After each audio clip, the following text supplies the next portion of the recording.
نحمده ونصلي على رسوله الكريم أما بعد فقد قال الله تبارك وتعالى في القرآن المجيد والفرقان الحميد أعوذ بالله من الشيطان الرجيم بفضل بسم الله الرحمن الرحيم قل اللهم مالك الملك تؤتي الملك من تشاء وتنزع الملك ممن تشاء وتعز من تشاء وتذل من تشاء بيدك الخير إنك على كل شيء قدير صدق الله العظيم وصدق رسوله النبي الأمين المتين الكريم ونحن على ذلك من الشاهدين والشاكرين والحمد لله رب العالمين أو كما قال عليه الصلاة والسلام إنما الأعمال بالنيات وإنما امرئ من كل ما نوى. கண்ணியத்துக்குரிய அல்லாஹுவின் நல்லடியார்களே, சற்று நேரம் எழுந்து செல்லாமல் இருந்தால் நன்றாக இருக்கும். வெளியே உள்ளவர்கள் கொஞ்சம் உள்ளே வந்து உக்காந்தால் கொஞ்ச நேரம் பள்ளியில் உட்காரக்கூடிய சக்கீனத் என்ற அமைதியும் பெற்று மலக்குமார்களுடைய துவாவை நம்ம பெறலாம். எழுந்து செல்லும் பொழுது சொல்லக்கூடிய விஷயமும் சிதறக்கூடியதாக இருக்கும். அது சிதறாமல் இருக்கிறது உங்களுடைய பொறுப்பில் தான் இருக்கிறது. நீங்கள் சிதறிவிட்டால் என்னுடைய பேச்சும் சிதறி கொண்டு தான் இருக்கும். அது ஒரு நிலையாக ஒரு ஓர்மையாக இருக்காது. இன்ஷா அல்லாஹ் சிறிது நேரம் முடிந்த அளவுக்கு ஒரு அரை மணி நேரத்தில் முடித்துக்கொள்கிறேன். இல்லை என்று சொன்னால் அதற்கு மேலே ஒரு 10 நிமிஷம் கொஞ்சம் எக்ஸ்ட்ரா ஆகும். இதை கருத்தில் வைத்து சில விஷயங்கள் உங்களுக்கு முன்னால் பகிர்ந்து கொள்ள ஆசைப்படுகிறேன். இப்போ நான் தலைப்பாக எடுக்கக்கூடியது கண்ணியம். இப்போ அல்லாஹ் சுப்ஹானஹு வ தஆலா கண்ணியத்தை பற்றி சொல்லும் பொழுது குலில்லாஹும்ம மாலிக்கல் முல்க், அல்லாஹ் நாடியவர்களுக்கு உலகத்தில் ஆட்சி அதிகாரம் பதவி அந்தஸ்து எல்லாம் அல்லாஹ் கொடுக்குறான். இப்போ இந்த அதிகாரம் இந்த ஆட்சி இந்த அந்தஸ்து இந்த உயர்வு இந்த பதவி இந்த தன்மை இந்த எல்லா விஷயமும் அல்லாஹ்வுடைய புறத்திலிருந்து எல்லாத்துக்கும் கிடைக்கக்கூடியதாக அல்லாஹ் தஆலா வைத்திருக்கின்றான். அரசனாக இருக்கக்கூடியவனாக அல்லாஹ் தஆலா ஆண்டியாக ஆக்குறான். ஆண்டியாக இருக்கக்கூடியவன் அல்லாஹ் தஆலா அரசனாகவும் ஆக்குறான். இது எல்லாமே அல்லாஹுடைய புறத்திலிருந்து வரக்கூடியது தான். இப்போ எந்த ஒரு பதவியும் எந்த ஒரு கண்ணியமும் நமக்கு நாம் தேடக்கூடாது. இறைவனுடைய புறத்திலிருந்து வரக்கூடிய கண்ணியம்தான் என்னைக்கும் உயர்ந்ததாக கண்ணியமாக இருக்கும் என்றுதான் பெருமானார் ஸல்லல்லாஹு அலைஹி வஸல்லம் இந்த உம்மத்துக்கு எடுத்து சொன்னார்கள். இந்த கண்ணியத்துடைய தன்மை என்னவென்று சொன்னால் இந்த கண்ணியத்துடைய தன்மை பணிவு என்று சொன்னார்கள், தவாலு என்று சொன்னார்கள், அடக்கம் என்று சொன்னார்கள். ஒருத்தருக்கொருத்தர் ரெஸ்பான்ஸ் மரியாதை செலுத்துவது தான் கண்ணியம். இப்போ கண்ணியத்தை நாம் பார்க்கும் பொழுது உலகத்தில் ஒவ்வொரு மனிதர்களை இழிவாக்கப்படுகின்றார்கள். பெற்றோர்கள் பிள்ளைகளை இழிவாக்கப்படுகிறார்கள். வீட்டை விட்டு வெளியே போயிருன்றாங்க. இது ஒரு பக்கம். பிள்ளைகள் தந்தையை பார்த்து நீங்கள் வீட்டை விட்டு வெளியே போயிருங்கன்னு சொல்கிறாங்க. இது ஒரு பக்கம். அண்ணன் தம்பி சகோதரர்கள் மத்தியில் பார்த்தா கண்ணியம் இருக்கிறதா என்று பார்த்தால் ஒருத்தருக்கு ஒருத்தர் ரெஸ்பான்ஸ் இல்லாமல் கெட் அவுட் என்றெல்லாம் சொல்வார்கள். இப்படிலாம் ரசூலுல்லாஹி ஸல்லல்லாஹு அலைஹி வஸல்லம் சில பேரை ஜமாத்தை விட்டு நீ வெளியே போயிருப்பான்றோம். இப்படிலாம் நம்ம என்ன செய்கிறோம்? பேசக்கூடிய நாவு இருக்குது. ஆனால் நபிகள் நாயகம் ஸல்லல்லாஹு அலைஹி வஸல்லம் யாரை வெளியேற்றினார்கள் அது ஒரு பட்டியலாக பார்ப்போம். அப்போ நபிகள் நாயகம் ஸல்லல்லாஹு அலைஹி வஸல்லம் சொன்னார்கள், மன் தஷப்பஹ மின்னி ஃபஹுவ ஃபலைஸ மின்னி. என்ன சொன்னாங்க ரசூலுல்லாஹி ஸல்லல்லாஹு அலைஹி வஸல்லம்? பிற மதத்தை பின்பற்றக்கூடியவர்கள் என்னை சார்ந்தவர்கள் அல்ல, நீ வெளியே போயிருந்தாங்க. முதல் விஷயம் என்ன சொன்னாங்க? மன் தஷப்பஹ மின்னி ஃபலைஸ மின்னி. பிற கலாச்சாரத்தை யாரெல்லாம் பின்பற்றுகின்றார்களோ இஸ்லாத்துடைய கலாச்சாரம் அல்லாமல் அவர்கள் யார் சொன்னாங்க? நீ வெளியே போயிருந்தாங்க. ரெண்டாவதாக சொன்னார்கள், ஏமாற்றக்கூடியவர்கள் என்னை சார்ந்தவர்கள் அல்ல என்று சொன்னார்கள். என்ன சொன்னாங்க? ஏமாற்றக்கூடியவர்கள் என்னை சார்ந்தவர்கள் அல்ல என்று ரசூலுல்லாஹி ஸல்லல்லாஹு அலைஹி வஸல்லம் சொன்னார்கள். மூன்றாவதாக பாருங்க, நபிகள் நாயகம் ஸல்லல்லாஹு அலைஹி வஸல்லம் சுன்னத்தான வழிமுறையை யாரெல்லாம் பின்பற்றவில்லையோ அவர்கள் என்ன சார்ந்தவர்கள் அல்ல. யார் சொன்னா? நபிகள் நாயகம் ஸல்லல்லாஹு அலைஹி வஸல்லம். 2 பேர்கள் சண்டையிட்டு கொண்டிருக்கின்றார்கள். அந்த சண்டையை பார்த்து கொண்டு அதை சுலுக செய்யாமல் சரி செய்யாமல் செல்லக்கூடியவர்களை பார்த்து அவர்கள் என்னை சார்ந்தவர்கள் அல்ல என்றெல்லாம் ரசூலுல்லாஹி ஸல்லல்லாஹு அலைஹி வஸல்லம் சொல்வார்கள். இன்னைக்கு இதெல்லாம் நடக்குதா இல்லையா? 2 பேர் சண்டை போடுவாங்க, நடுவில் போய் நம்ம போய் எதுக்கு விளக்கணும்? நம்ம போய் விளக்குனா நம்ம மேலே தான் பழியத்து வரும், நம்ம மேலே தான் பிரச்சனை வரும். இப்படி தான் நம்ம நினைக்கிற மொழியை அந்த பிரச்சனையை சால்வ் செய்கிறோம், சரி செய்யணும் என்ற எண்ணம், அந்த நோக்கம், அந்த ஈமான் கொண்ட நம்மளிடத்தில் இல்லையே. இதுதான் கவலையாக இருக்கிறது. இப்படியாப்பட்டவர்களை பார்த்து ரசூலுல்லாஹி சொன்னாங்க, வெளியே போயிருங்கன்னு சொன்னாங்க. அடுத்து ரசூலுல்லாஹி ஸல்லல்லாஹு அலைஹி வஸல்லம் ரொம்ப அற்புதமான ஒரு ஹதீஸை சொல்வார்கள். ஹதீஸுடைய விளக்கம் என்னவென்று சொன்னால், யார் சிறியவர்கள் மீது இரக்கம் காட்டுகின்றார்களோ, பெரியவர்கள் மீது கண்ணியம் செலுத்துகின்றார்களோ, அவர்கள் நாளை மறுமை நாளில் சொர்க்கத்தில் என்னோடு இப்படி இருப்பார்கள். 2 விரல்களை காட்டி பெருமானார் ஸல்லல்லாஹு அலைஹி வஸல்லம் நமக்கு இந்த உம்மத்துக்கு எடுத்து சொன்னார்கள். இன்றைக்கு சிறியவர்கள் பெரியவர்களை மதிப்பது கிடையாது, பெரியவர்கள் சிறியவர்களை மதிப்பது கிடையாது, கண்ணியத்தை கண்ணியமாக நடந்து கொள்வதும் கிடையாது. ஒரு காலம் இருந்துச்சு, பள்ளிக்கு வந்த உடனே பெரியவர்களை பார்த்து முசாபஹா செய்து துவா வாங்குவார்கள். அந்த பழக்கம் இருந்துச்சு. எங்களுக்காக துவா செய்யுங்க, ஒருத்தருக்கு ஒருத்தர் துவா பரிந்துரை செய்யக்கூடிய இடமாக இருந்துச்சு இன்னைக்கு பள்ளி. இன்னைக்கு பள்ளியில் கூட வந்துக்கிட்டு ஒருத்தருக்கு ஒருத்தர் சந்திப்பு கூட இல்லை. தொழுத விடனே அவரவர்கள் சென்று கொண்டு தான் இருக்கிறார்கள் ஒழிய முஹப்பத்தாக பேசுவதே கிடையாது, அன்பாக பேசுவதே கிடையாது. இதெல்லாம் எதற்கு? ரசூலுல்லாஹி ஸல்லல்லாஹு அலைஹி வஸல்லம் சொன்னார்கள். ஒரு ஹதீஸை ரொம்ப தெளிவாக பாருங்க. ஒருத்தர் முசாபஹா செய்தால் எவ்வளோ பெனிஃபிட் இருக்குது, எவ்வளோ ஃபாய்தா இருக்குது, எவ்வளோ நன்மை இருக்குது. 2 கையை உள்ளே வைத்து வெளியே எடுக்கும் பொழுது இந்த 2 பேருடைய பாவத்தை அல்லாஹ் தஆலா மன்னிக்கப்படுகிறது என்றெல்லாம் ரசூலுல்லாஹி ஸல்லல்லாஹு அலைஹி வஸல்லம் சொன்னார்கள்.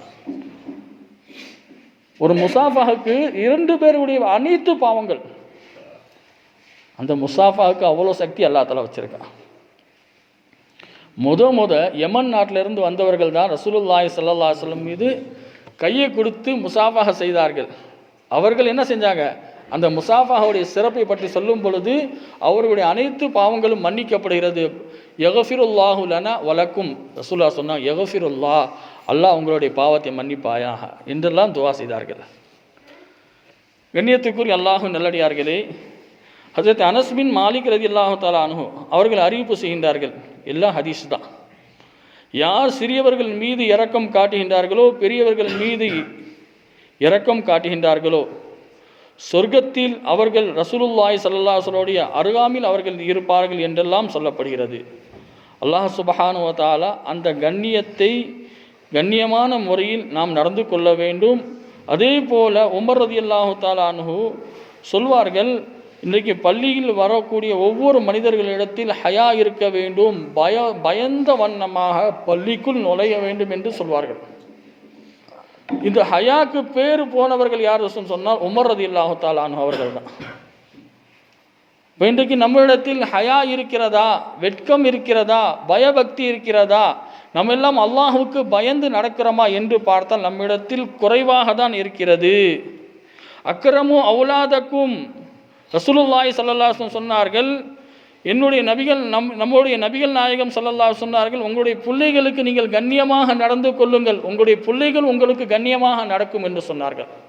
உங்களுடைய பிள்ளைகளிடத்தில் கண்ணியமாக நீ நடந்து கொள்ளுங்கள். ஒரு பிள்ளைகிட்ட போய் பேட்டி கேட்டேன், பா 15 வயசு ஆயிடுச்சு, உனக்கு எதிரி யாருப்பான்னு கேட்டா எங்கள் அத்தா அம்மா தான்வா.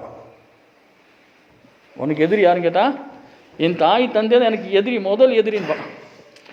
ஒரு 18 வயசில் போய் கேட்டால் உனக்கு யாரை பிடிக்காது, என் தாய் தந்தையை தான் எனக்கு பிடிக்காது. ஒரு 20 வயசில் போய் கையில் ஒரு கன்னை கொடுத்து சுட சொன்ன, யாரைப்பா சுடன்னு சொன்னால் என் பெற்றோரை தான் சுடவேண்டா.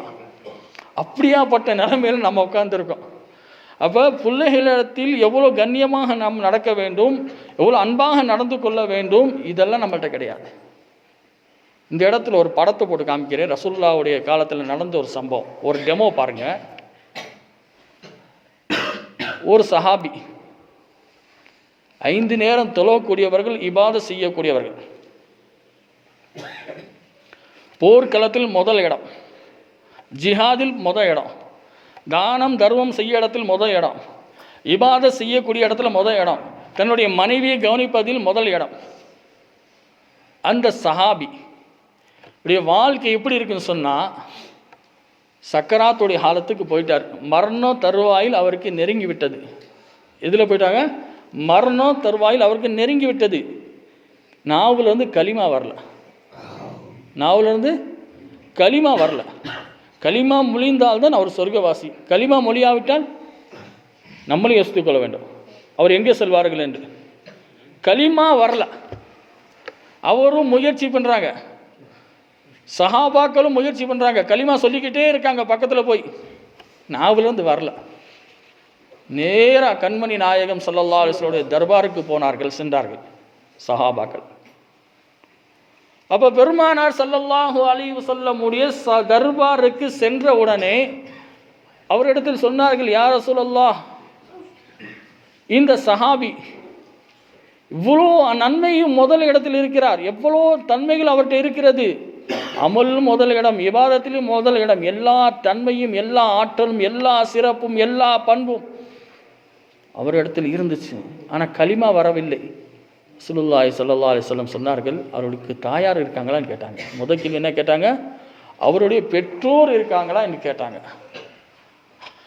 இப்போ ரசூலுல்லாஹி ஸல்லல்லாஹு அலைஹி வஸல்லம் சொன்னார்கள், பெற்றோர் இருக்கிறார்கள், அந்த பெற்றோரை அழைத்து வாருங்கள் என்று சொன்ன உடனே பெற்றோர் வந்தார்கள். வந்த உடனே பெருமானார் ஸல்லல்லாஹு அலைஹி வஸல்லம் அந்த தாயார் இடத்தில் சொன்னார்கள், உன்னுடைய மகனுக்காக நீங்கள் துவா செய்யுங்க, உங்களுடைய மகனை நீங்கள் மன்னித்து விடுங்கள், மன்னித்தால்தான் உங்களுடைய மகனுக்கு என்ன செய்யும், ஹிதாயத்து கிடைக்கும், கலிமா மொழிவார், அவர் இஸ்லாத்தில் அடிப்படையில் அவர் மௌத்தாவார்.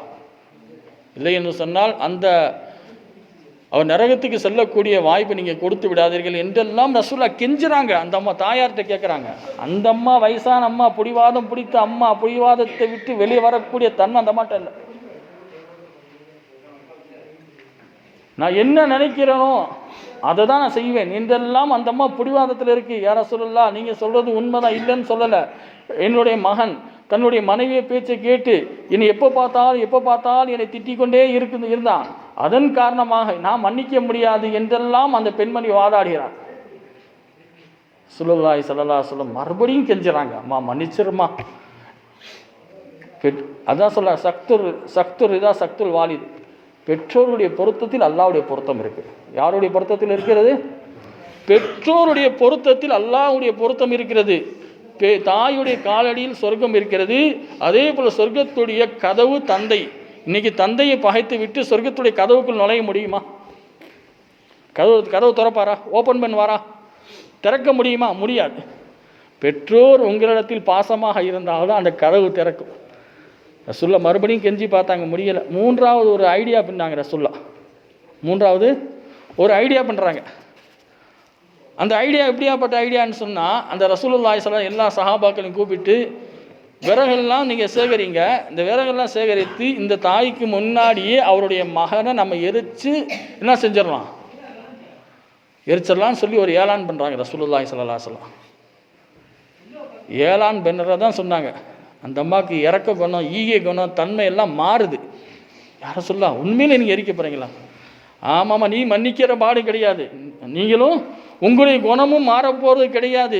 வேறு வழி எனக்கு தெரியலை, வேறு வழியும் எனக்கு தெரியலை. இதுதான் எனக்கு ஒரு ஆப்ஷனாக எனக்கு தெரிகிறது. இந்த ஆப்ஷன் அடிப்படையில் நான் என்ன செய்யணும், எரிக்க போகிறேன். உங்களுக்கு என்ன, உங்களுடைய கருத்து என்னன்னு கேட்ட உடனே அந்த அம்மா சொல்லிச்சான், இல்லை யாரை சொல்ல, நான் மன்னிச்சிட்டேன். இல்லை யாரை சொல்ல, நான் மனசார என் மகனை மன்னிச்சிட்டேன். அப்போ பெற்றோர்கள் கூட பிள்ளைகளை மன்னித்தால்தான் அல்லாஹால நம்மளை மன்னிப்பான். அதுக்காக தான் சொன்னால், பெரியோர்களுடைய துவா வாங்கி கொள்ளுங்கள்.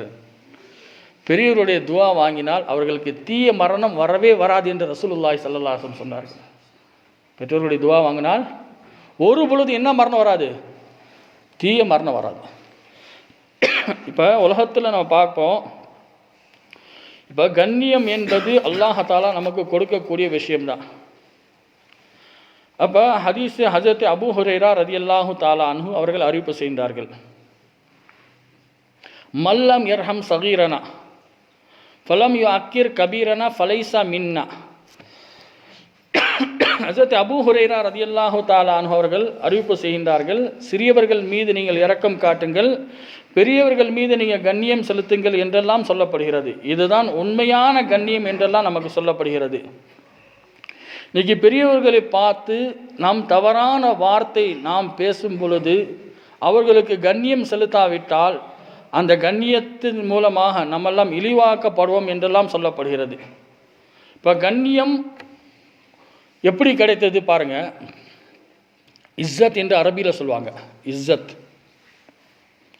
இந்த இஸ்ஸத்தை பற்றி சொல்லும் பொழுது ரசூலுல்லாஹி ஸல்லல்லாஹு அலைஹி வஸல்லம் தர்பாரில் ஒரு பக்கம் உமர் ரலியல்லாஹு தஆலா உட்காந்துருக்காங்க, இன்னொரு பக்கம் அபூபக்கர் சித்திக் ரலியல்லாஹு தஆலா உட்காந்துருக்காங்க. 4வது ஹலீஃபா வரார். எத்தனாவது ஹலீஃபா வராங்க? 4வது ஹலீஃபா ரசூலுல்லாஹ்வுடைய மருமகனார். அவர்கள் வந்தவுடனே முதல் ஹலீஃபா எழுந்து நின்று வரவேற்பு செய்து ரசூலுல்லாஹ்வுக்கு அருகாமையில் அவரை உட்கார வைக்கிறாங்க. இப்போ சித்திகி அக்பர் ரலியல்லாஹு தஆலாவுடைய சிறப்பை பற்றி நம்ம சொல்லணும்னா ஏராளமான சிறப்பு. உலகத்திலேயே நன்மையிலே முதல் இடம் அவர் தான். நன்மையிலே முதல் இடம் அவர் தான். சதக்கா பென்ற இடத்துல முதல் இடம் அவர் தான். அனாதைகளுக்கு உதவி செய்யக்கூடிய இடத்துல முதல் இடம் அவர் தான். இபாதத்துடைய விஷயத்தில் பார்த்தா இபாதத்தும் அவர் தான் முதல் இடத்தில் இருப்பார்கள். அதே போல் எல்லா விதத்திலும் ரசூலுல்லாஹி ஸல்லல்லாஹு அலைஹி வஸல்லமுக்கு ஒரு துணையாக அவர்கள் இருந்தவர்கள் தான் சித்திகி அக்பர் ரலியல்லாஹு தஆலா அன்ஹு. அவருடைய நன்மையை பற்றி சொல்லப்படுகிறது. உமர் ரலியல்லாஹு தஆலா அன்ஹு நன்மையை பற்றி சொல்லப்படுகிறது.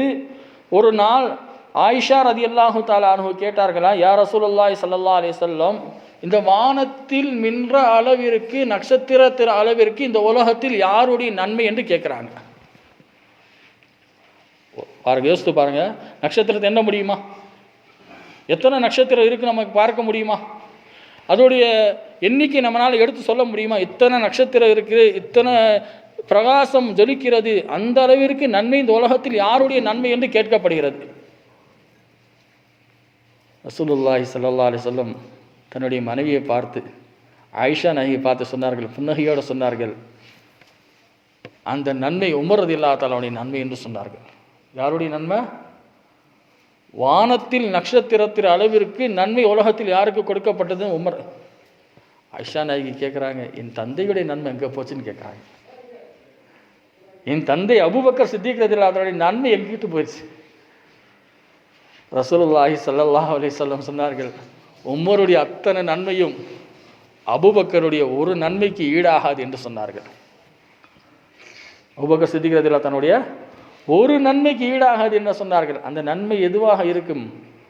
ஹிரா குகையில் ரசூலுல்லாஹி ஸல்லல்லாஹு அலைஹி வஸல்லம் செல்லும் பொழுது அந்த இடத்தில் வலைகள்லாம் போடப்பட்டுச்சு 8 கால் பூச்சியால். அந்த இடத்துல கூட பாம்பு பொந்து இருந்துச்சு. அந்த பாம்பு பொந்து கூட தன்னுடைய உள்ளாங்காலை வைத்து என்ன செஞ்சாங்க? வச்சுருக்காங்க. எல்லா இடத்துலையும் அடைக்கப்பட்டது. ஆனால் ஒரே ஒரு பொந்தில் மட்டும் அடைக்காதனால தன்னுடைய உள்ளாங்காலில் மட்டும் அவர் வைத்தார்கள். பாம்பு அவர்களை சீண்டப்பட்டுச்சு. அவருக்கு பிறகு விஷம் ஏறிச்சு. ரசூலுல்லாஹ்வுடைய உமிழ் நீரை எடுத்து வைக்கப்பட்டது. அவர்களுக்கு அந்த விஷம் வெளியே சென்றது. இந்த நன்மைக்கு ஈடாகாது என்று தான் சொல்லப்படுகிறது.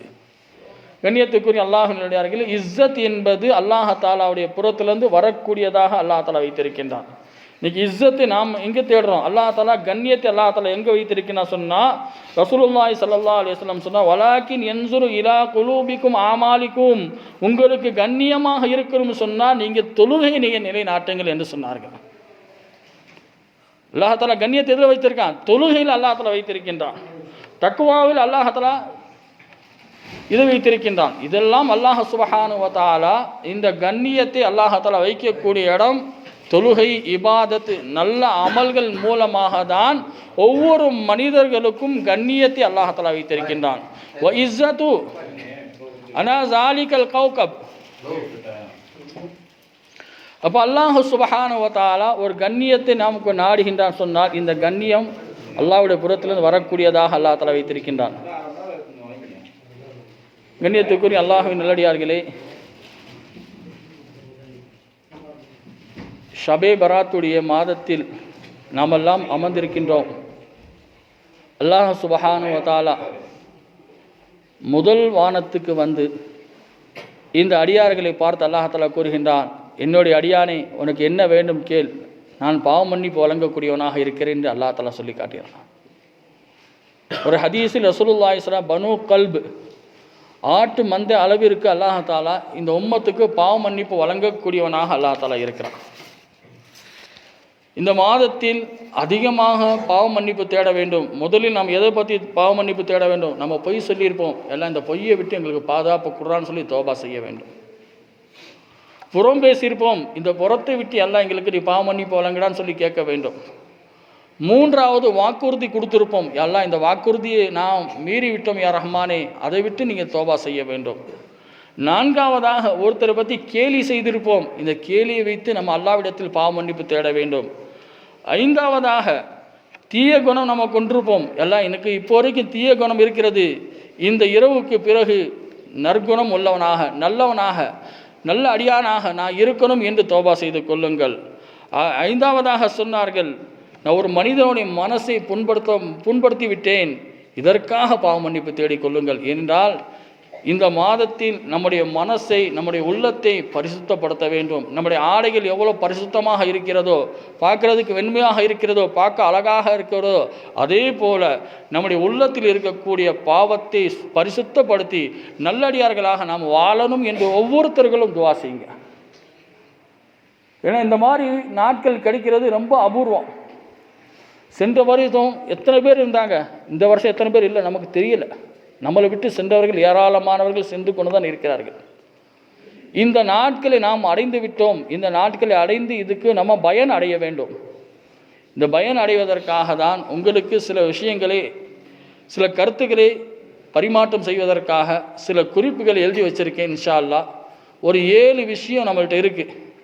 அந்த 7 விஷயத்தை பற்றி நம்ம சிந்தித்து பார்க்க வேண்டும். முதலாவதாக சொன்னார்கள், 7 விஷயம் போல் நம்ம நடக்கக்கூடாது. யாரு கூட பழகுறோமோ அவருடைய புத்தி நமக்கு வரக்கூடாது. முதல் விஷயம் யார் என்ன சொன்னாங்க? யாரு கூட பழகுறோமோ அவருடைய புத்தி நமக்கு வரக்கூடாது.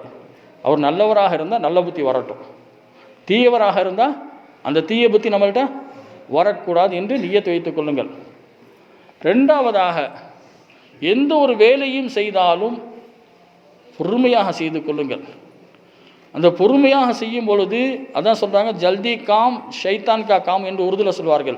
அவதியாக செய்வது ஷைத்தானுடைய செயல், நிதானமாக செய்வது இறைவனிடத்தில் புறத்தில் வரக்கூடிய நற்செயல்கள் என்று சொல்லலாம். அதே போல் எந்த ஒரு வேலையும் நிதானமாக செய்து கொள்ளுங்கள். நிதானம் என்பது ஒரு மனிதனை உயர்த்தும் என்று சொன்னார்கள். அவசரம் என்பது ஒரு மனிதனை தாழ்த்தி விடும் என்றெல்லாம் பெருமானார் ஸல்லல்லாஹு அலைஹி வஸல்லம் சொன்னார்கள். மூன்றாவதாக சொன்னார்கள், நாம் நினைக்கின்றோம், நல்லதே நம்ம நினைத்தால் அல்லாஹ் தாலா நல்ல வழி அல்லாஹ் தாலா காட்டுவான். தீயதை நம்ம நினைக்க தீய வழி தான் நமக்கு பிறக்கும் வழிய நல்ல வழி நமக்கு உள்ளத்தில் வராது என்று சொன்னார்கள். அடுத்து சொன்னார்கள், நாலாவதாக சொன்னார்கள், பெண்களுடைய சபையில் உட்காருங்கள், வரும்பொழுது கேவலம் படாமல் வெளியே வாருங்கள். முடியுமா? பெண்களுடைய சபையில் உட்காந்துட்டு வரும்பொழுது நல்லவர், ரொம்ப தன்மை உள்ளவர் என்று அந்த பெண்கள் பேசுவார்களா? ஆனால் அந்த மாதிரி சபையை நம்ம என்ன செய்யணும்? தவிர்த்து கொள்ளணும் என்றெல்லாம் ரசூலுல்லாஹி ஸல்லல்லாஹு அலைஹி வஸல்லம் சொன்னார்கள். யாருடைய சபையில் நம்ம எப்படி உட்கார்றோமோ அந்த புத்தி நமக்கு வந்துடக்கூடாது. அதே போல் பெண்களுடைய சபையில் நம்ம அமர்ந்தாலும் கூட கண்ணியம் உள்ளவர்களாக இருக்கணும், அவர்கள் நமக்கு கண்ணியம் செலுத்தணும். அந்த மாதிரி தன்மை இருந்தால் அந்த இடத்தில் நீங்கள் அமரலாம். நீங்கள் கண்ணியம் இல்லாமல் அந்த இடத்தில் அமர்ந்தால் உங்களுக்கு கெட்ட பேர் தான் வரும், தீய பேர் தான் வரும், இந்த உலகத்திலே வந்துவிடும் என்று சொன்னார்கள். அடுத்து சொன்னார்கள், ஆறாவதாக, உலகத்தை அதிகமாக நேசிக்காதீங்க. என்ன சொன்னாங்க? உலகத்தை அதிகமாக நேசிக்காதீங்க. உலகம் உலகத்தை விட்டு நம்ம போயிடும். உலகத்தை அதிகமாக நேசிக்காதீர்கள். உலகத்தை விட்டு நம்ம சீக்கிரம் ஓடிடுவோம். உலகம் அப்படியே நிற்கும். உலகத்தை நேசித்தவர்கள்லாம் எங்கே போயிட்டார்கள்? யுஹிப்பூனல் மால வயன்சௌனல் ஹிசாப. அல்லாஹ் கொடுத்தான், பொருளாதாரத்தை கொடுத்தான், அதுக்கு அந்த பொருளாதாரத்துக்கு கேள்வி கேட்பானே. அல்லாஹால மாளிகை கொடுத்தான், எல்லா மாளிகை அங்கேயே நிற்கிது. மாளிகை விட்டு நம்மளும் போயிட்டோமே. எல்லாமே எதுவுமே நம்ம கொண்டு போவது கிடையாது. எல்லாமே நம்மளை விட்டு போயிடும். நம்மளும் அதை விட்டு நம்மளும் போயிடுவோம். இதுதான் உலகம். ஏழாவதாக சொன்னார்கள், பேசுங்க, தன்மையாக பேசுங்க, யாரும் மனசும் புண்படாத அளவிற்கு நீங்கள் பேசிக்கொள்ளுங்கள் என்று தான் ரசூலுல்லாஹ் சொன்னாங்க. இப்போ ரசூலுல்லாஹ்வுடைய ஹதீஸ் எடுத்துக்கோங்க, எவ்வளோ விஷயம் பேசியிருப்பாங்க. ஒரு 23 வருஷத்தில் ஹதீஸ்களுடைய விஷயத்தை பார்த்து சொன்னால் ஏராளமான ஹதீஸ்கள் ரசூலுல்லாஹ் சொல்லியிருப்பாங்க. அந்த ஹதீஸுடைய ராவிகள் ஏராளமான விஷயத்தை சொல்லியிருப்பாங்க. ஆனால் இருந்தாலும் பேசக்கூடிய வார்த்தை ஒரு மனிதனுடைய மனசை புண்படாத அளவிற்கு நீங்கள் பேசிக்கொள்ளுங்கள். இதனால் உங்களுக்கு எந்த விதமான ஆஃபாத்து முசீபத்து வரக்கூடாது. ஏன்னா ஒரு மனிதனுடைய மனசு புண்பட்டு விட்டால் அந்த மனிதன் மனசுக்குள்ளே நினைத்து கொள்வான், சாபம் விட்டு கொண்டே இருப்பான். அந்த சாபத்துக்கு ஆளாகி விடாதீர்கள் என்றெல்லாம் ரசூலுல்லாஹி ஸல்லல்லாஹு அலைஹி வஸல்லம் இந்த உம்மத்துக்கு எச்சரிக்கை செய்தார்கள். அடுத்து பாருங்கள், ஒரு 7 விஷயம் நம்பக்கூடாதுன்றாங்க. எத்தனை விஷயம்? ஒரு 7 விஷயம் நம்பவே கூடாது. நிழலை நம்பலாமா? நிழலை நம்பவே கூடாது. அதே போல் பிறருடைய அன்பை முஹப்பத்தை நம்பலாமா? நம்ம முன்னாடி அன்பாக பேசிட்டு போவார், வெளியே போய் அவருடைய முகத்தை அவருடைய குணத்தை காட்டிடுவார். யாருடைய அன்பையும் முஹப்பத்தையும் என்ன செய்யக்கூடாது? நம்பக்கூடாது. 2வது. 3வது, நம்மளை புகழ்கிறார்ல, புகழ்கிறவங்க நம்பக்கூடாது. நல்லா தெரிஞ்சுக்கங்க. யார் புகழ்கிறாங்களோ, புகழ்ச்சியாக பேசுகிறாங்களோ, சில பேரை பார்த்தா வானத்துக்கு தலைக்கும் வானத்துக்கு மேலே புகழக்கூடிய விஷயமாக இருக்கும். இந்த புகழக்கூடிய விஷயத்தை நம்பாதேங்கன்னாங்க. இந்த இடத்துல ரசூலுடைய ஹதீஸு பாருங்கள், யார் புகழ்கிறாங்க வாயில் மண்ணள்ளி போடுங்கன்னு தான் சொல்லியிருக்காங்க ரசூலுல்லாஹ். இந்த புகழ்ச்சியும் இஸ்லாம் விரும்பலை. நீங்கள் ஒவ்வொருத்தருக்கு புகழ்ச்சி, நீங்கள் இல்லாட்டி அது நடக்காது, நீங்கள் இல்லாட்டி இது நடக்காது என்றெல்லாம் புகழ்ச்சி. அல்லாஹ் பாதுகாக்கட்டும். இந்த புகழ்ச்சியை கூட என்ன செய்யக்கூடாது? நம்பக்கூடாது. நம்ம சாப்பிட்ற பொருள் இருக்கிறது, நண்பரோடு சேர்ந்து சாப்பிட்றோம், கொஞ்சம் எக்ஸ்ட்ரா சாப்பிட்டாவுன்னு நண்பர்கள் சும்மா இருப்பார்களா? நண்பர்களோடு சேர்ந்து சாப்பிடுங்க.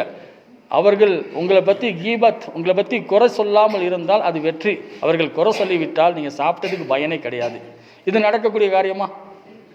அடுத்து சொன்னார்கள், ஆரோக்கியம் இருக்கிறது, வாழ்க்கையில் ஆரோக்கியம் இருக்கிறது. ஆரோக்கியம் நிரந்தரமா? ஆரோக்கியம் யாருக்கும் நிரந்தரம் கிடையாது. சில காலத்தில் ஆரோக்கியமாக இருப்பார்கள், சில காலத்தில் நோயாளியாக இருப்பார்கள். இந்த 2 விஷயத்தையும் நம்பக்கூடாது. மொத்தம் 7 விஷயத்தை நம்பக்கூடாது. இப்போ நம்பிக்கை இல்லாத 7 விஷயத்தை பார்த்தோம். சாப்பிடக்கூடாது என்று ஒரு 7 விஷயத்தை பார்ப்போம். சாப்பிடக்கூடாது என்று ஒரு 7 விஷயத்தை பார்ப்போம்.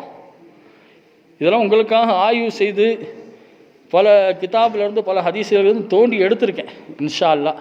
இதன் மூலமாக சில விஷயம் நீங்கள் பயன் அடையலாம், சொல்லக்கூடிய நானும் பயன் அடையலாம். ஏன்னா ஒரு இடத்துல நின்று பேசணும்னு சொன்னால் ஆய்வு இல்லாமல் நம்ம பேச முடியாது. ஆய்வு இல்லாமல் அதற்காக மைண்டையும் ஒரு பேனாவையும் செலவு பண்ணி அந்த நேரத்தை நான் செலவு பண்ணி தான் வந்திருக்கேன். ஏன்னா சில விஷயங்கள் நீங்கள் தெரிந்து கொள்ள வேண்டும். அடுத்து பாருங்கள், நம்பக்கூடாது, அதிகமாக சாப்பிடக்கூடாது. மொதல் விஷயம், யார் முன்னாடியும் சாப்பிடக்கூடாது, யார் முன்னாடியும் சாப்பிடக்கூடாது. 2வது. 3வது, பாசாரில் போய் சாப்பிடக்கூடாது. 4வது, நின்றுக்கிட்டு சாப்பிடக்கூடாது. 5வது, பசி இல்லாமல் சாப்பிடக்கூடாது. என்ன சொன்னாங்க? பசி இல்லாமல் சாப்பிடக்கூடாது. 6வது பார்த்தோம் சொன்னால், ஒவ்வொரு விஷயத்துக்கும் சத்தியத்தை சாப்பிடக்கூடாது. அல்லாஹ் மேலே சத்தியமாக, என் தாய் மீது சத்தியமாக, என் பெற்றோர்கள் மீது சத்தியமாக, சத்தியத்தை சாப்பிடக்கூடாது. இன்றைக்கி ஒவ்வொருத்தருக்கும் சத்தியம், என் புள்ள மேலே சத்தியம் சொல்கிறோமா இல்லையா? இதெல்லாம் சாப்பிடக்கூடாது. சத்தியத்தை சாப்பிடக்கூடாது. யார் மேலே சத்தியம்? அல்லாஹ் மீது ஆணை. அல்லாஹ் சத்தியத்தை இட்டும் சொல்லும் பொழுது அல்லா தாலா 4 விஷயத்த சத்தியம் பண்ணியிருக்கான். வத்தீனி, ஜைத்தின் மீது சத்தியமாக, வத்தூரி சீனின, தூர்சினா மலையின் மீது சத்தியமாக, லக்கது ஹலக்கனல், அல்லா தாலா நம்பிக்கைக்குரிய காபத்துல்லா மீது சத்தியமாக, காபத்துல்லா மீது எல்லா தாலா மனிதன் அழகாக படைச்சிருக்கேன்னு சொல்லி 4 இடத்துல தான் அல்லா தாலா சத்தியம் விட்டுருக்கான்.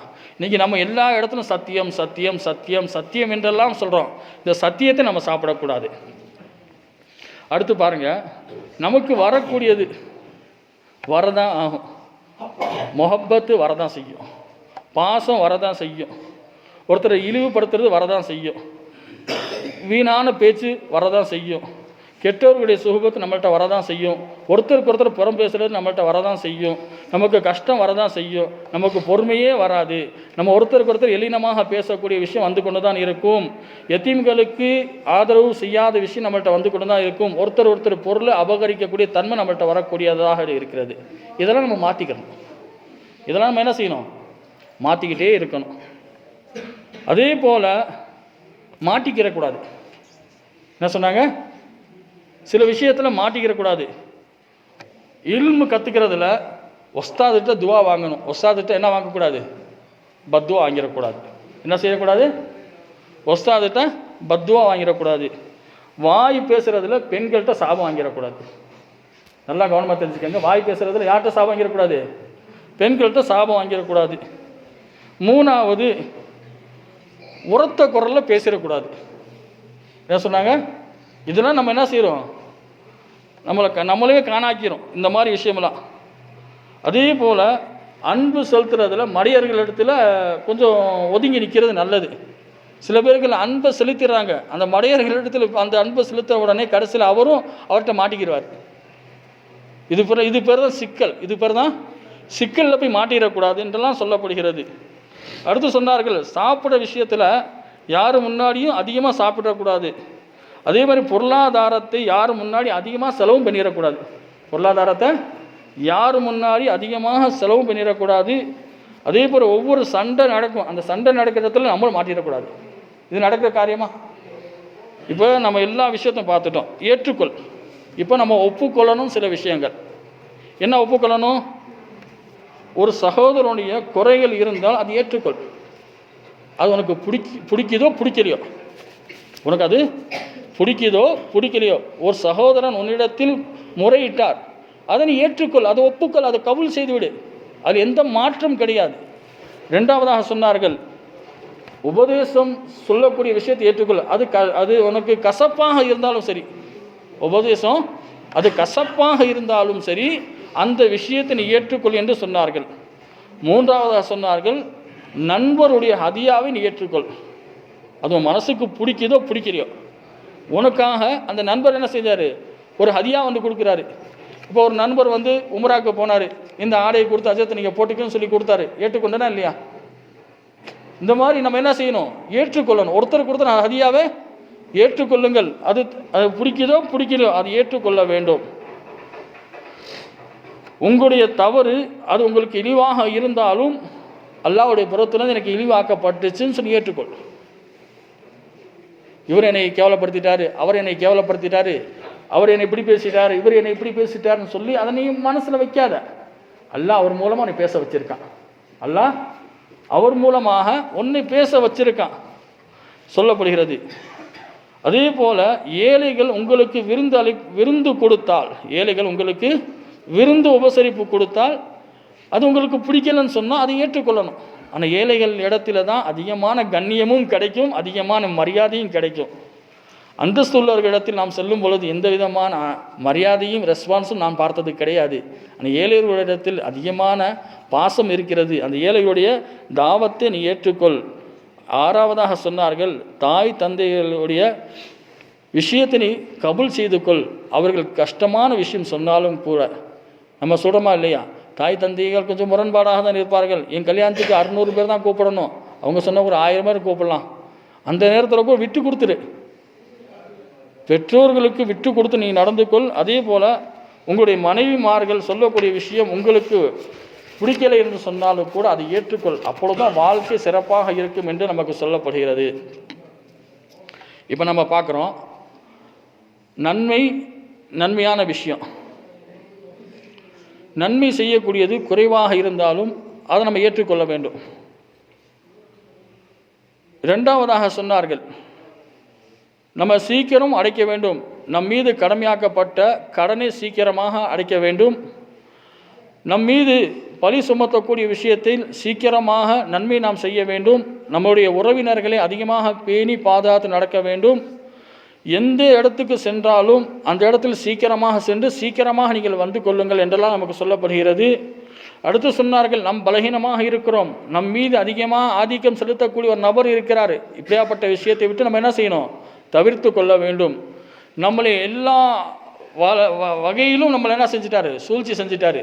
இருந்தாலும் நமக்கு தவறு செஞ்சிட்டாரு, நமக்கு தீங்கிழைத்து விட்டார். நீங்கள் பெருந்தன்மையாக நான் மன்னித்து விட்டேன்னு சொல்லி பாருங்கள், அது முடியுமா? எல்லா வகையிலும் நமக்கு கஷ்டத்தை கொடுத்துருப்பார், எல்லா வகையிலும் நமக்கு கஷ்டத்தை கொடுத்துருப்பாரு. ஆனால் ஒரு நேரம் அவர் கஷ்டப்படுவார். அந்த கஷ்டப்படக்கூடிய நேரத்தில் நம்ம சொல்லி காமிச்சிடும், பார்த்தியா எனக்கு நீ கஷ்டம் கொடுத்தனா அல்ல அவனுக்கு கஷ்டத்தை கொடுத்துட்டான். இந்த மாதிரி சொல்லி காட்டக்கூடிய விஷயம் நம்மளை விட்டு போயிடணும்.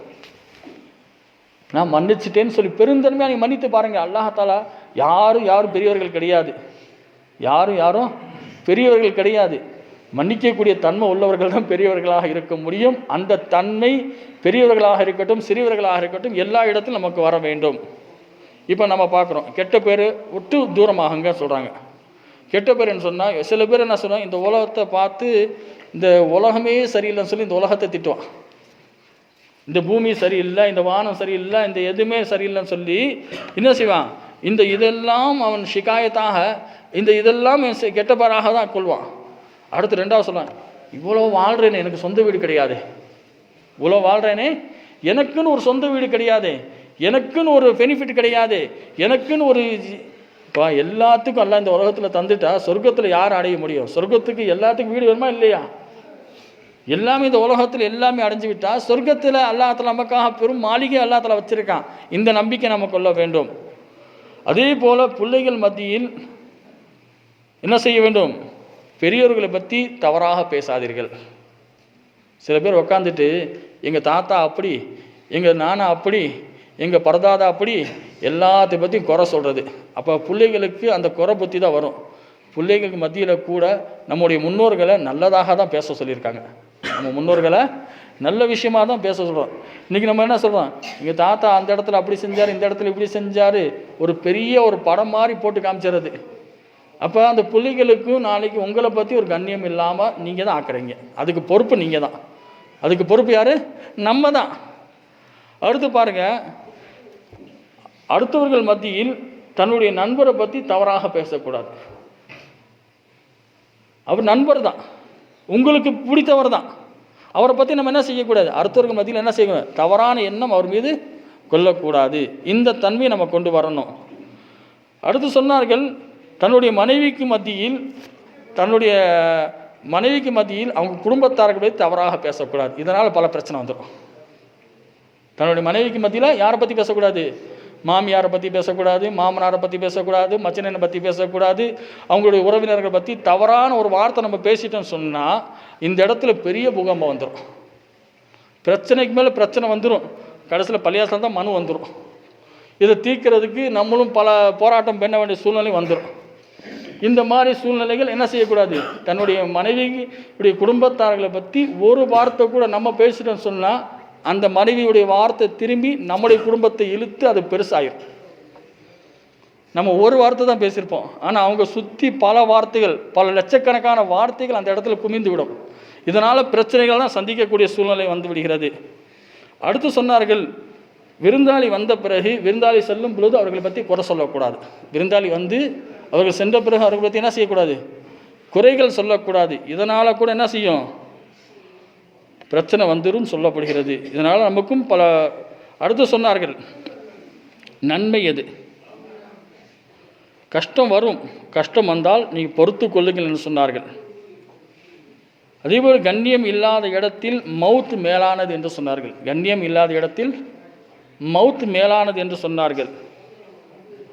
அதே போல் தீயவர்களுடைய சுகபத்திலோ விட்டு நல்லவர்களுடைய சுகபத்து மேலானது என்று சொன்னார்கள்.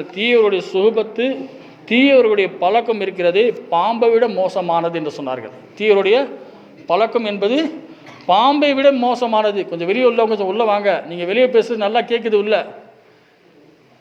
கொஞ்சம் அமைதியாக இருங்க இன்ஷா அல்லாஹ்.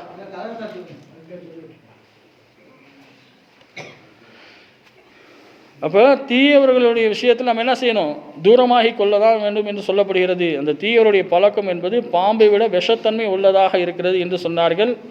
அதே போல் தேவையில்லாத நேரத்தில் பேசுவது அமைதியாக இருப்பது மேலு.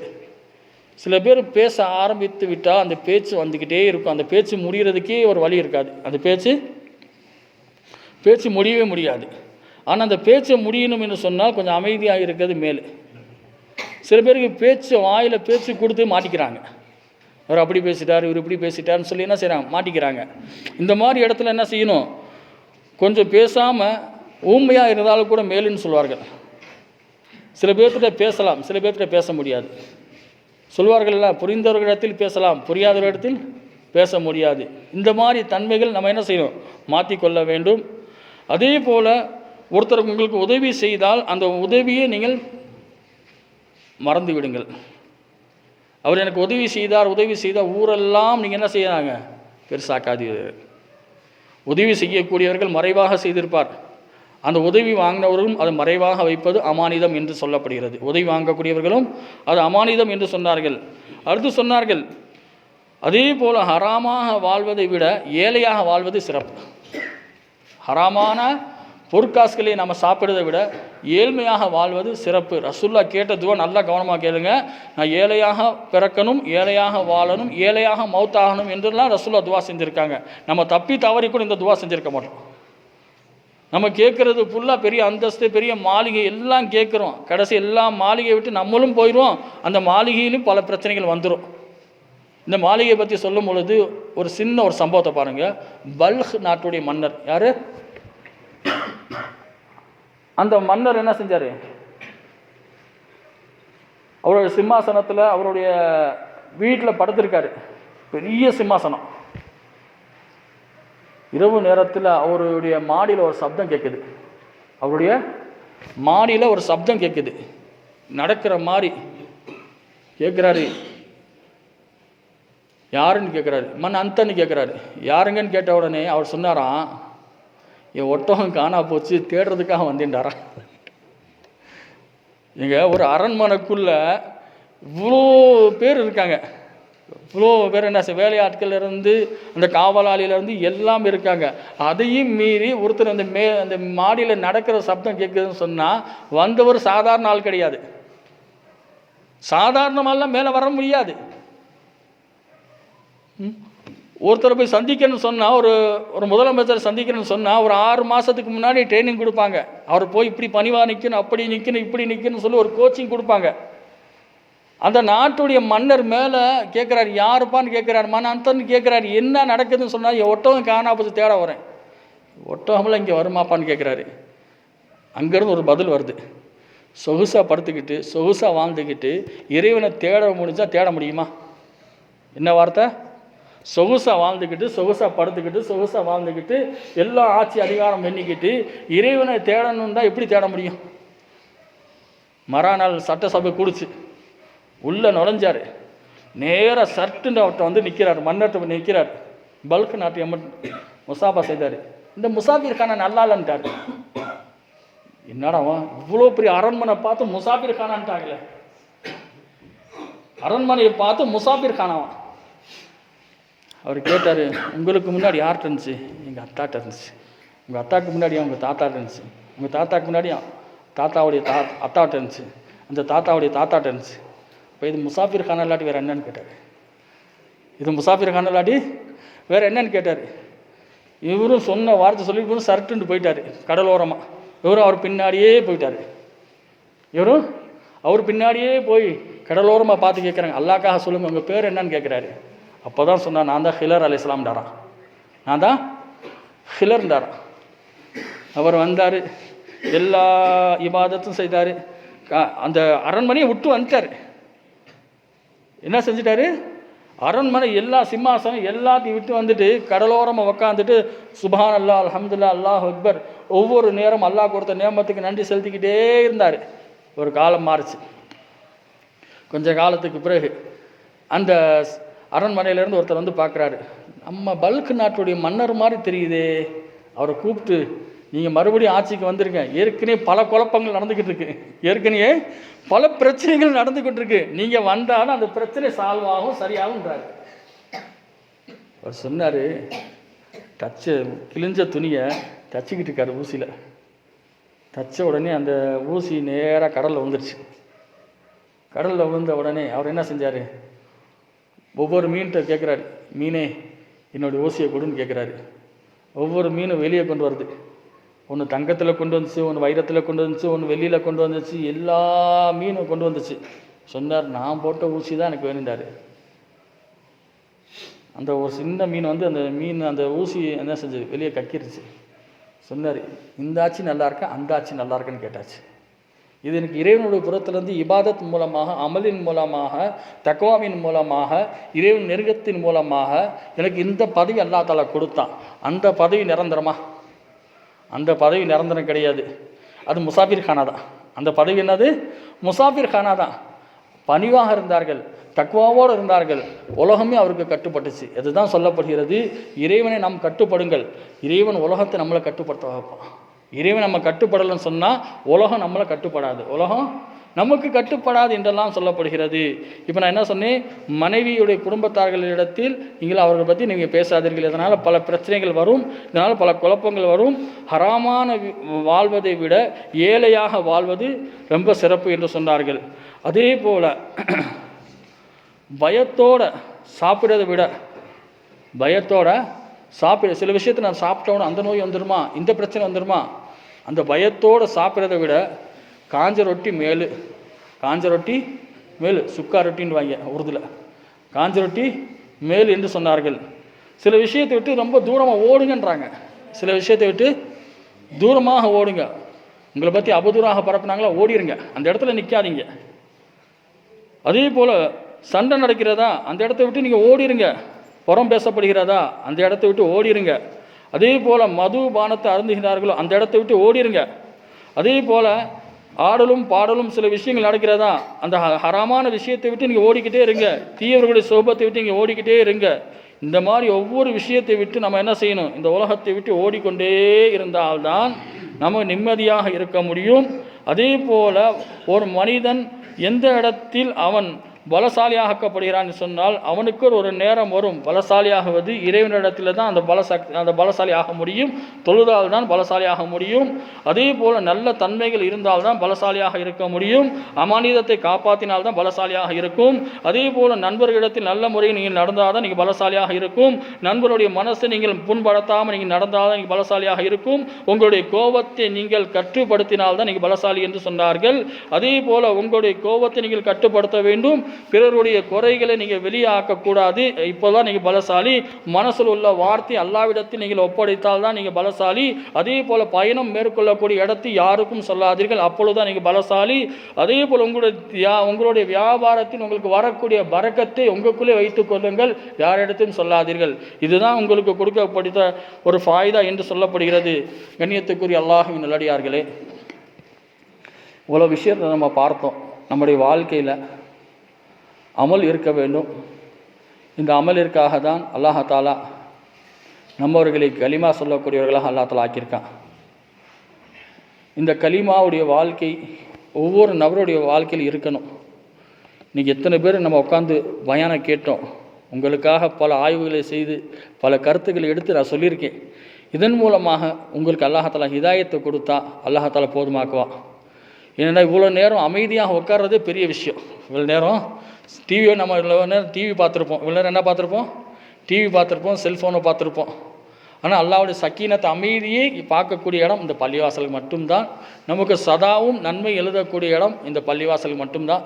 இந்த பள்ளிவாசலில் இன்றையிலிருந்து நம்ம தொழுக வந்தோமோ, பராத்திரவு கபர்ஸ்தானுக்கு போகணும், நம்ம துவாவில் கலந்துக்கணும், எல்லாம் நல்லா அமல் செய்யணும் என்ற நோக்கத்தில் தான் நம்ம வந்திருக்கோம். ஆனால் சில பேர் உட்கார்ந்தவர்கள் வெளியே சென்று விட்டார்கள். அவர்களுக்கு அதெல்லாம் அது நாடலை. ஹிதாயத் என்பது அல்லாஹ்விடத்தில் தான் இருக்கிறது. ஏன்னா நல்ல விஷயம் கேட்பது கூட இபாதத் என்று சொல்லப்படுகிறது. அந்நசீஹத்து உபதேசம் மக்களுக்கு ஒரு நேர்வழி காட்டும் என்று தான் ரசூலுல்லாஹி ஸல்லல்லாஹு அலைஹி வஸல்லம் சொன்னார்கள். இந்த உபதேசம் நம்முடைய வாழ்க்கையில் அல்லாஹ்க்கு மாறு செய்யக்கூடாது, அல்லாஹ்க்கு இணை வைக்கக்கூடாது, குஃப்ர் செய்யக்கூடாது.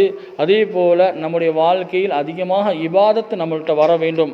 அந்த இபாதத்திற்காக தான் நபிகள் நாயகம் ஸல்லல்லாஹு அலைஹி வஸல்லம் சொன்னார்கள், இந்த பராத் என்றால் விடுதலை என்று சொன்னார்கள். பராத் என்று சொன்னால் விடுதலை என்று சொன்னார்கள்.